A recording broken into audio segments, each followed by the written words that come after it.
Un ratito, por supuesto. Bueno, dale. Bien, escúchame. Bueno, Darío, marcha de los jubilados travestida de marcha opositora. Efectivamente. A ver, vamos a tratar de hacerlo sencillo. Casi todos los miércoles, desde que asumió el gobierno Javier Milei, los jubilados retomaron la habitualidad de las marchas para reclamar por sus haberes. Esto comenzó, lo decíamos ayer, con la dirigente de los jubilados, Norma Pla, ya por la época del menemismo, que confrontó e hizo llorar al exministro Domingo Cavallo. Durante este año y el anterior se habían producido marchas sin ningún inconveniente, hasta que el pasado día miércoles una representación de la barra brava de Chacarita acompañó a los jubilados y a partir de ahí hizo gestiones para que otras barras se sumaran a la marcha de ayer.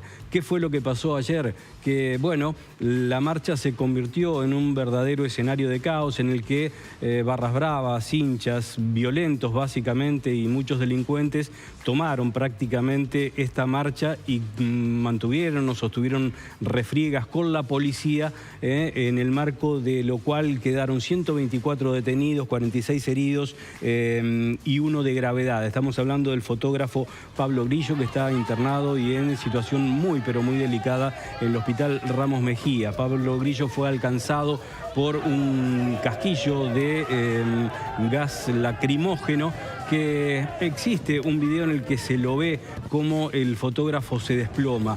No se puede percibir, lógicamente, en ese video desde dónde y a qué distancia fue ejecutado ese gas lacrimógeno. Lo concreto es que parece ser desde muy corta distancia y directamente al cuerpo del fotógrafo, que después tuvo que ser trasladado de urgencia, tuvo que ser operado y que se debate por estas horas entre la vida y la muerte. Se supone que fue ejecutado ese tiro de muy corta distancia y es materia de análisis por parte del Gobierno Nacional, que de comprobar el accionar de ese policía, como lo estamos comentando, me parece que de mínima debiera exonerarlo y abrir una causa penal.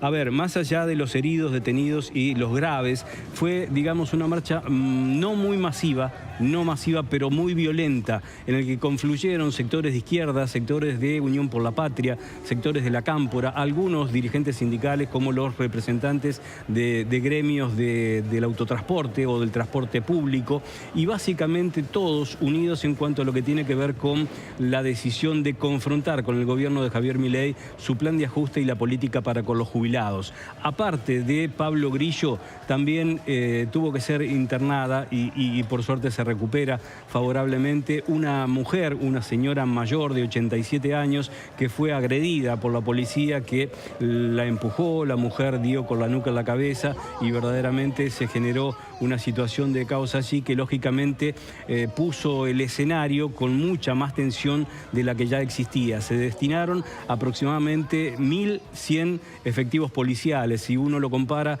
lo charlábamos ayer, es similar al que se dispone para un superclásico del fútbol argentino entre Boca y River. Vamos a ver qué es lo que decía. Bueno, perdón. El vandalismo se verificó en el incendio de 2 patrulleros, de 4 motos y de 90 contenedores. Lo decía recién el jefe de gobierno porteño, va a costar 270 millones la reconstrucción de lo que ayer se rompió. Y otras de las cuestiones que deberá de alguna manera develarse es si la mayoría, o por lo menos el 50%, como está trascendiendo, de los detenidos tiene o no ya causas judiciales. ¿Por qué? Porque Jorge Macri dijo que iban a ir hasta las últimas consecuencias, que hay una denuncia conjunta con el gobierno de la ciudad por distintos delitos, son más de 10 delitos: resistencia a la autoridad, vandalismo, hurto, robo, vandalismo. Pero lo concreto es que uno debiera preguntarse si más de la mitad o la mitad tiene causas penales. ¿Por qué la jueza Karina Andrade, titular del juzgado de primera instancia en lo penal, liberó entre la madrugada de ayer y esta mañana a 94 de todos los detenidos? Es insólito, y ya voy para escuchar a Patricia Bullrich, insólito el argumento de la jueza. Dice: a raíz del pedido de la defensa he analizado la información que fue brindada y entiendo que respecto de las detenciones informadas se encuentra en juego un derecho constitucional fundamental, como es el derecho a la protesta, a manifestarse en democracia y a la libertad de expresión. Este es el argumento que utiliza la jueza Andrade para dejar libre a 94 de los 124 detenidos. Ayer a la noche, cuando todo esto parecía ya desinflarse y terminar, después de algunas marchas y cacerolazos en las calles de la ciudad de Buenos Aires, puntos neurálgicos en contra del gobierno de Milei, esto decía Patricia Bullrich.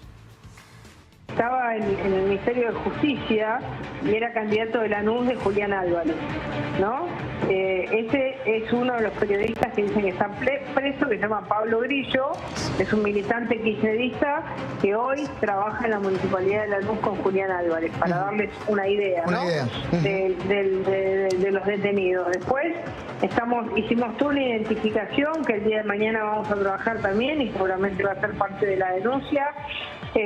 Todas las caras de los que venían con las camisetas de distintos clubes para ver, digamos, derecho de admisión en la cancha, además de figuras penales más duras, ¿no? Que vamos a introducir en esta denuncia penal.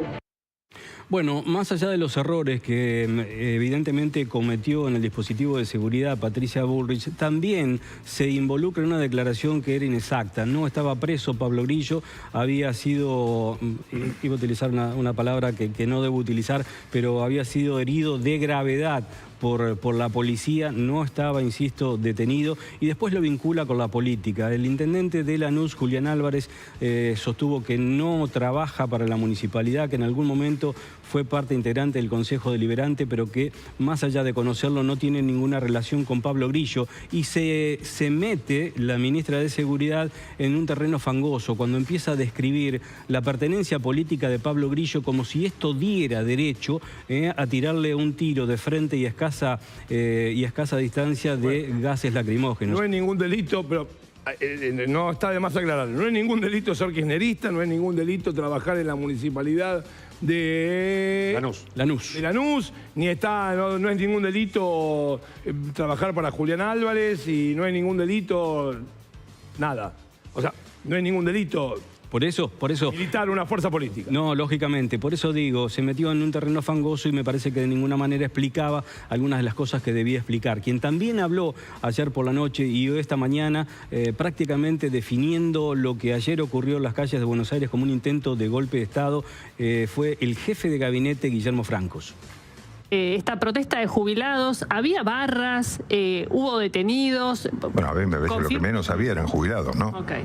Yo creo que lo que había era un grupo de violentos que ya se preveía porque todas estas convocatorias, toda esta cosa armada que hubo con los supuestamente barras con camisetas de fútbol que decían los clubes van a ir, los dirigentes, los hinchas, etcétera. Fue una cosa totalmente preparada y usaron a los pocos jubilados que van a manifestarse, que lo hacen con todo derecho, y se convirtió en una expresión violenta a la que acostumbran los barra bravos. Todos sabemos que los barra bravas son una mafia en cada club, que digo, están financiados por sectores políticos también, y era previsible que iba a pasar una cosa de esto. Pero acá no terminaba las declaraciones de Guillermo Francos, que también decía lo siguiente. No sé si ustedes percibieron que en estos últimos días hay una cantidad de movimientos políticos que están orientados a intentar desestabilizar el gobierno, ¿no? Bueno, voceros del gobierno con los que pude hablar interpretaban esto como un verdadero intento de golpe de Estado, previendo que la situación de Javier Milei por estos días por ahí no es la mejor después de algunos traspiés que tienen que ver con las denominaciones de los jueces de la Corte, que tienen que ver con el Libragate y que tienen que ver con la no presencia inmediata en Bahía Blanca.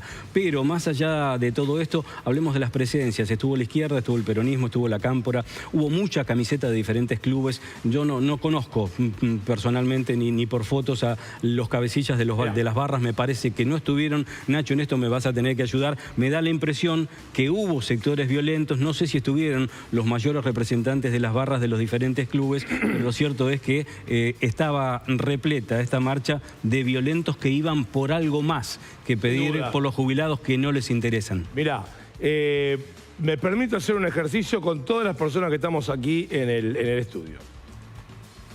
¿Quién es la persona barra brava que decimos, estamos jugando al Tutti Frutti? Barra Brava. Rafa Diceo. Rafa Diceo. ¿Quién más? Bebote. ¿No pensó alguno? Bebote Álvarez. Bien. ¿Quién? El Pato Bacelsi, el que sea de arriba. Mi casa contra una aceituna, que si ayer hubieran estado en esta marcha, Diceo, Bebote Álvarez, lo de la pandilla, lo de la Buteler, los capos, no se peleaban con nadie, Porque con todas las cosas que vos puedas pensar de Diceo, Diceo agarra y dice, de acá nadie se mueve, de acá nadie toca a nadie, yo voy a hablar con este. Diceo pide hablar con el de la policía. Te dice, mira, ¿sabe qué? Vamos a caminar 2 cuadras, vamos a putearlos un poquito a ustedes, no nos peguen, nosotros nos pegamos, estamos acompañando a los viejos. Eso es lo que te diría Rafa Diceo. Y van cantando, jubilado, jubilado, o los cánticos que se hagan los jubilados y van con los jubilados. Acá lo que me parece fue marginalidad barrística. Fue la marginalidad barrística.